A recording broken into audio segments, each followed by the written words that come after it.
Yeah. What are you expecting from Millwall? The same as we always get from Millwall. They're a really hard-working team, as you'd expect, a demanding crowd.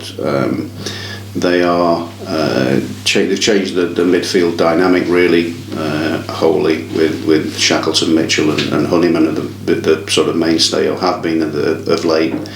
They've still got George Saville there as well, who's a really good player. They've got some really good players, and the way they recruited sort of last season and this season just shows you they're still looking to sign and buy players, and that shows you that the power of the league really just in that sentence. I think you've got clubs really flexing muscles this year because they've got the capability of adding to the squad that they've already had and building, and we are sort of like, you're trying to play catch up almost, because we lose players, albeit a couple of players, and then trying to make headroom in terms of trying to bring people in, and it becomes more and more difficult, that's for sure. It's a really expensive division to be in, and we have to cut our cloth accordingly, which is why I said that this season will be a difficult season, and this is one where people are saying, what do you expect next season? It just can't be we finished 12th so we expect higher than that. You can't do it.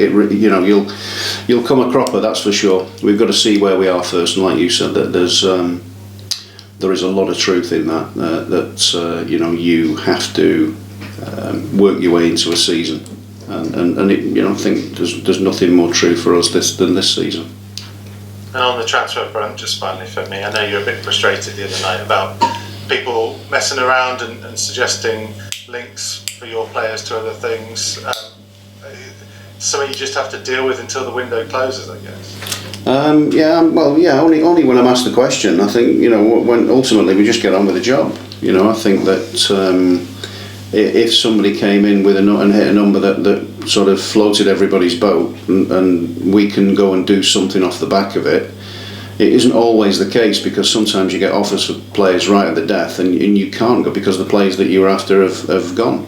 So you have to be you have to be as strong as you possibly can do in terms of selling when it's right to sell. I think that's the biggest message. You have to do that for everything, so everything fits in and falls into place. But it remains to be seen. Remains to be seen what happens. But certainly that happens at this stage. People are wanting to earn money. I think it's whoever it is that start to instigate these things and try and propagate a transfer for their players. But ultimately, they're our players.